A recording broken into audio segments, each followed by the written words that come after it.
Hello दोस्तों, स्वागत है आपका मेरे YouTube चैनल पर। स्टार्ट करने से पहले मैं आपसे कहना चाहूंगा, अगर आपने हमारे YouTube चैनल को सब्सक्राइब नहीं किया है तो सब्सक्राइब कर लें और साथ साथ में जो बेल आइकन है उसे भी दबा दे। उससे आपको नए नए वीडियो की अपडेट साथ साथ में मिलती रहेगी। शुरू करने वाले हैं हम क्वेश्चन नंबर 17 को।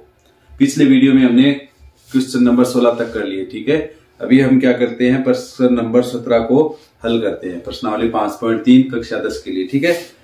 देखिए, हमें दे रखा है एक स्कूल के विद्यार्थियों ने वायु प्रदूषण कम करने के लिए स्कूल के अंदर और बाहर पेड़ लगाने के बारे में सोचा। यह निर्णय लिया गया कि प्रत्येक कक्षा का प्रत्येक अनुभाग अपनी कक्षा की संख्या के बराबर पेड़ लगाएगा।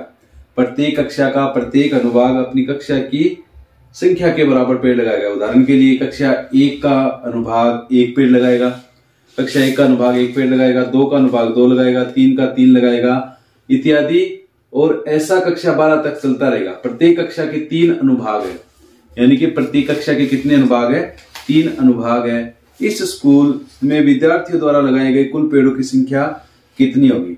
देखिए, हमें क्या कह रहा है कि प्रत्येक कक्षा का विद्यार्थी 1 लगाएगा, ठीक है, एक पेड़ लगाएगा। अब प्रत्येक कक्षा के 3 अनुभाग है, यानी कि फर्स्ट के भी 3 है, सेकंड के भी 3 है, थर्ड के भी 3 है, 12 तक 3 है टोटल, ठीक है ना। अभी हम क्या कह सकते हैं कि पहली कक्षा का विद्यार्थी 1 वर्ष लगाएगा, यानी कि 3 अनुभाग है तो उसके कितने हो गए? 3। तो पहली कक्षा के विद्यार्थी कितने लगाएंगे? 3। दूसरी के लिए कितने लगाएंगे? 3 3 6। और तीसरी के लिए कितने लगाएंगे? 9। ऐसे करके हम 12 तक देखेंगे तो 12 3 36 टोटल ये हो जाएंगे, ठीक है। पहली के लिए 3, दूसरी के लिए 6, तीसरी के लिए 9 और चौथी के लिए 12। ऐसे करके हम चलता जाएगा, ठीक है। हमें क्या कह रहा है कि कुल पेड़ों की संख्या कितनी होगी? हमें पेड़ों की संख्या ज्ञात करनी है, कुल कितने पेड़ लगा रहे हैं, ठीक है। तो कर लेते हैं, यानी कि S12 का योग करना है, क्योंकि 12 तक है तो S12 का योग ज्ञात करेंगे। यहां से हम देखें A का मान देखेंगे तो हमारे पास कितना है? 3 है। और D का मान देखेंगे तो 6 में से 3 घटा दो, अब कितने आते हैं? 3, ठीक है। A का मान 3 और D का मान भी 3। यहां से A12, यानी कि 12 ही टोटल 12 क्लास है तो 12 ही पद होंगे। A12 बराबर हमारे पास आ रहा है 36। हमें ज्ञात करना है S12 का मान। तो S12 इज इक्वल टू हो जाएगा 12/2 कोष्टक A प्लस में A12, A प्लस में A12, यानी कि A का मान 3 प्लस में A12 का मान है 36। काटेंगे तो 6 बार, 6 गुणा में 39, 36 और 3 कितने होते हैं? 39, ठीक है। अब 39 को 6 से गुणा कर दो, अब 6 गुणा 39, 6 9 54, 5 बच गए, 6 3 18, 19 20 21 22 23, ठीक है। 234 पेड़ लगाएंगे टोटल। कितने पेड़ लगाएंगे? 234 पेड़ लगाएंगे कक्षा 12 तक के टोटल विद्यार्थी, ठीक है ना। ये क्या हो गया? हमारा क्वेश्चन नंबर 17 कंप्लीट हो गया।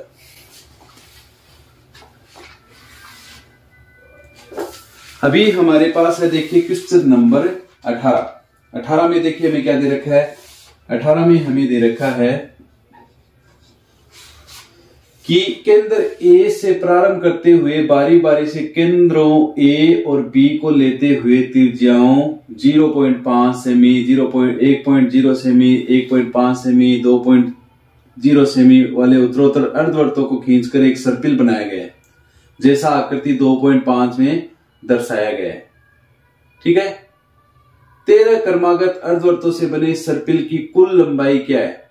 हमें देखिए फर्स्ट जो है वो है अर्धवर्ताकार, दूसरा भी अर्धवर्ताकार है, तीसरा भी अर्धवर्ताकार है, चौथा भी कितना है? अर्धवर्ताकार है। तो लंबाई ज्ञात करनी है हमें। तो हम देखिए लंबाई किस प्रकार ज्ञात कर सकते हैं। ये हमारा देखिए सर्पिलाकार अर्धवर्त पहला हो गया, ठीक है। ये हो गया हमारा दूसरा, ये हमारा तीसरा, चौथा, पांचवा। इस तरीके से एक सर्पिल बनाया गया है, ठीक है ना। ये हमारा क्या हो गए? अर्ध सर्पिलाकार अर्धवर्त हो गए, ठीक है। हमें क्या ज्ञात करना है? इनकी टोटल लंबाई ज्ञात करनी है। कुल कितनी है? 13 है। पहले की त्रिज्या है 0.5 सेमी, दूसरे की 1 सेमी, तीसरे की 1.5 सेमी। इस प्रकार से त्रिज्या है वो बढ़ती जा रही है। तो देखिए ये लंबाई हमें ज्ञात करनी है। ये टोटल कितनी लंबाई है, ठीक है। ये टोटल कितनी लंबाई है ज्ञात करनी है। हम जानते हैं कि ये जो लंबाई होती है इसे हम बोलते हैं परिधि, सॉरी क्या बोलते हैं इसे हम? परिधि। ये क्या होती है? परिधि, वर्त की परिधि। तो हम क्या करेंगे, उत्तरोत्तर वर्त की परिधि जोड़ लेते हैं। सबसे पहले वाले वर्त की जो परिधि होगी वो देखिए क्या होगी। हम जानते हैं कि परिधि बराबर होता है 2 पाई आर, यानी कि 2 पाई आर ये सूत्र होता है। यहां पर देखेंगे ये अर्धवर्त है, इसके लिए क्या होगी, पाई R1 पहले की परिधि कितनी हो जाएगी, पाई R1, दूसरे की हो जाएगी पाई R2, ठीक है, तीसरे की हो जाएगी पाई R3।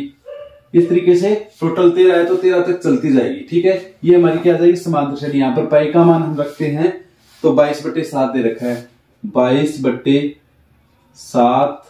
R1 का मान देखिए दे रखा है इसमें 0.5 सेमी, 0.5 सेमी, ठीक है। दूसरे में देखेंगे तो 22/7 गुणा 1 सेमी, तीसरे में हो जाएगा 22/7 गुणा 1.5 सेमी। इस प्रकार से चलता जाएगा। टोटल 13 अर्धवर्त है तो 13 के लिए चलता जाएगा।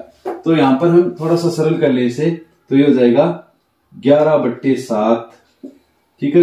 0.5 को 22 से गुणा करेंगे तो 11 आ जाएगी, और ये हो जाएगा 22/7, इधर वाला हो जाएगा 33/7, डैश डैश डैश, इस तरीके से चलता जाएगा। ये हमारी क्या हो जाएगी, एक समांतर श्रेणी प्राप्त हो जाएगी। 11/7, 22/7, 33/7, 44/7, ठीक है। हमें क्या करना है, 13 तक इनका योग ज्ञात करना है। तो यहां पर देखेंगे a बराबर हमारे पास आएगा 11/7, ठीक है। d बराबर ज्ञात करें तो 22/7 में से 11/7 घटा दें, देखिए कितना आएगा। देखिए दोनों का जो बट्टे में संख्या है वो सेम है, तो सीधा ही घटा देते हैं। 22 में से 11 जाएंगे तो 11/7 आ जाएगी।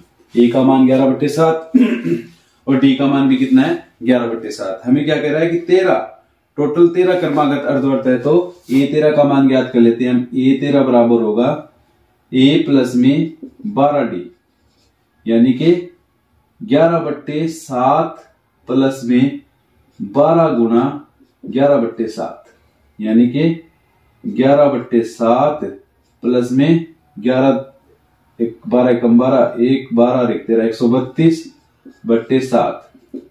क्योंकि सेम आएगा, लघुत्तम सेम है तो ऊपर वाली संख्या को जोड़ दो, प्लस है तो जोड़ दो, माइनस है तो घटा दो, यानी कि 3 4 143/7। ये कितने आ जाएंगे, a13 बराबर आ जाएगा 143/7। अब हम ज्ञात कर लेते हैं S13 का मान। S13 का मान देखिए हम ज्ञात करें तो हमारे पास क्या आता है, S13 बराबर हमारे पास आएगा S13 इज इक्वल टू 13/2, कोष्टक a का मान 11/7 प्लस में 143/7, ठीक है। यहां पर ये हो जाएगा 13/2 कोष्टक 144 154/7, ठीक है। काटेंगे तो 22 बार कटेगा, 7 2 14, 7 2 14, ये काटेंगे तो 11 बार कटेगा, 13 गुणा 11, यानी कि 13 एकम 13, 1 13 1 14, 143 सेमी हो जाएगा। टोटल कितना हो जाएगा, 143 सेमी, क्योंकि ये सेमी था। S13 यानी कि 13 अर्धवर्तों का परिधि यानी कि परिमाप है वो कितना हो जाएगा, 143 से सेमी हो जाएगा। ये हमारा क्वेश्चन नंबर 18 है वो कंप्लीट हो गया, ठीक है ना। देखिए क्वेश्चन नंबर 19 में हमें क्या दे रखा है, 200 लठ को ढेरी के रूप में इस प्रकार रखा गया है कि सबसे नीचे वाली पंक्ति में 20 लठ हैं, उसकी अगली पंक्ति में 19, उससे अगली पंक्ति में 18 इत्यादि। देखिए आकृति 5.5। ये 200 लट्ठे कितनी पंक्तियों में रखे गए हैं तथा वो सबसे ऊपरी पंक्ति में कितने लठ है, ये हमें बताना है, ठीक है। कितने बता रखे हैं, 200 बता रखे हैं। तो सबसे पहली पंक्ति में है 20, सबसे पहली पंक्ति में है 20, उसके बाद में है 19, उसके बाद में है 18, उसके बाद में है 17, उसके बाद में एक एक कम होते जा रहा है, ठीक है। हमें क्या कह रहा है, कुल लठ है वो कितनी है, 200 है। ए का मान हमें दे रखा है 20, ठीक है। डी का मान हम यहां से ज्ञात करें तो 19 में से 20 घटा दो, यानी कि -1। डी का मान कितना आ गया, -1। हमें दे रखा है कि SN बराबर 200, टोटल कितने लठ है, 200 है। सबसे रखे गए हैं, सबसे ऊपरी पंक्ति में कितने लठ हैं, सबसे 200 लट्ठे कितनी पंक्तियों में रखे गए? एक तो हमें ज्ञात करना है an का मान कितनी पंक्तियों में रखे गए हैं। एक तो हमें ज्ञात करना है ऊपरी पंक्ति यानी कि an का मान और कितने पंक्तियों में रखा गया है तो n का मान। ये दो मान हमें ज्ञात करनी है। तो देखिए करते हैं। हम जानते हैं कि Sn बराबर होता है n/2 कोष्टक में 2a प्लस में n-1 इंटू डी बराबर में 200 दे रखा है तो 200 रख दिया हमने। ठीक है, अब n का मान हमें पता नहीं है तो n का मान सीधा रख देते हैं, a का मान रख देते हैं, d का मान रख देते हैं। n/2 कोष्टक 2 गुणा a का मान है 20 प्लस में n-1 गुणा d का मान है -1 बराबर 200। ठीक है, n/2 कोष्टक 40 -1 को अंदर गुणा कराएंगे तो हमारे पास आएगा -n और +1 बराबर 200। 2 को इस साइड में लेके जाओ क्योंकि ऐसे 2 कॉमन तो आएगा नहीं, 2 को इस साइड में लेके चले जाते हैं। n कोष्टक में 40 + 1 41 -n बराबर 200 गुणा 2 इस साइड में जाएगा तो 2 से गुणा हो जाएगा, 200 200 400 हो जाएंगे। n का अंदर गुणा करा देते हैं, 41n - n² = 400। इन दोनों संख्या को इस साइड में लेके जाएंगे तो हमारे पास बचेगा यहाँ पर 0, यहाँ पर हो जाएगा n² - 41n प्लस के 400। इसे हम लिख सकते हैं this implies n² - 41n plus में 400 = 0। ठीक है, अब देखिए इन दोनों को गुणा करते हैं तो हमारे पास आता है 400n²। कितना आता है? 400n²।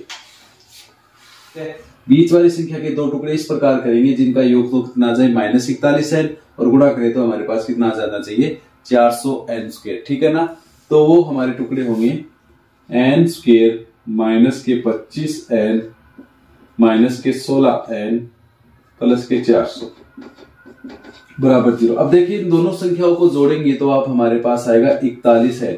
ठीक है, 6 5 11 1 41n²। इन दोनों को गुणा करेंगे तो 400n² आएगा। ठीक है ना, तो ये दो हमारे टुकड़े हो गए। यहाँ पर n कॉमन आ रहा है तो n - 25 और -16 कॉमन आ रहे हैं तो यहाँ पर आ जाएगा n - 25 = 0। यहाँ से n - 25 कॉमन लिया हमने, हमारे पास बचा n - 16 = 0।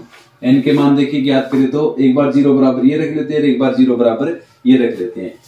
n - 16 = 0 लेने पर लेंगे तो n = कितना आएगा 16। n का मान कितना आ गया 16, n बराबर हो जाएगा 16। अगर हम n - 25 = 0 लें, 0 लेने पर लेंगे तो दिस इंप्लाइज n = कितना आ जाएगा हमारे पास 25। n के दो मान आ रहे हैं यानी कि 25 और 16। तो ज्ञात कर लेते हैं हम an यानी कि a16 ज्ञात कर लेते हैं और एक 25 ज्ञात कर लेते हैं। देखिए कौन सा होता है हमारा an ज्ञात करें तो हम a16 n बराबर 16 लेने पर a16 = कितना हो जाएगा हमारा a16 = हो जाएगा a प्लस में 15d। a का मान कितना हमारे पास 20 प्लस में 15 इंटू -1 20 - 15 यानी कि 5। यानी कि a16 जो लास्ट पंक्ति है उसमें कितने लट होंगे 5 होंगे। लास्ट पंक्ति में कितने लट होंगे 5, जब हमने n का मान 16 लिया। ठीक है ना, तो अब हम क्या कर लेते हैं n बराबर 25 लेके चले तो हमारे पास क्या था देखिए n बराबर 25 लेने पर लेंगे तो a 25 बराबर हो जाएगा a प्लस में 24d। a का मान देखिए 20 है प्लस में 24 गुणा में -1 20 माइनस के 24। यहां पर देखिए 20 माइनस के 24 माइनस में आ रहा है, a 25 का मान कितना आ रहा है -4। ये देखिए -4 ऐसी कोई भी पत्ती नहीं हो सकती जिसमें माइनस में एक लट हो, तो ये क्या हो जाएगा हमारा अमान्य। क्या हो जाएगा अमान्य। ये क्या हो जाएगा हमारा m1, यानी कि n बराबर 25 नहीं होगा, n बराबर कितना होगा 16। तो दिस इंप्लाइज n बराबर 16, यानी कि 16 पंक्ति है और प्रत्येक टोटल 16 पंक्ति है, ठीक है। और लास्ट पंक्ति में कितने लट है, 5 लट है, और a 16 इज इक्वल टू 5। ये हमारा क्या हो जाएगा, क्वेश्चन नंबर 19 है जो कंप्लीट हो जाएगा। अभी देखिए हमारे पास है क्वेश्चन नंबर 20 में देखिए हमें दे रखा है, एक आलू दौड़ में प्रारंभिक स्थान पर एक बाल्टी रखी हुई है जो पहले आलू से 5 मीटर की दूरी पर है।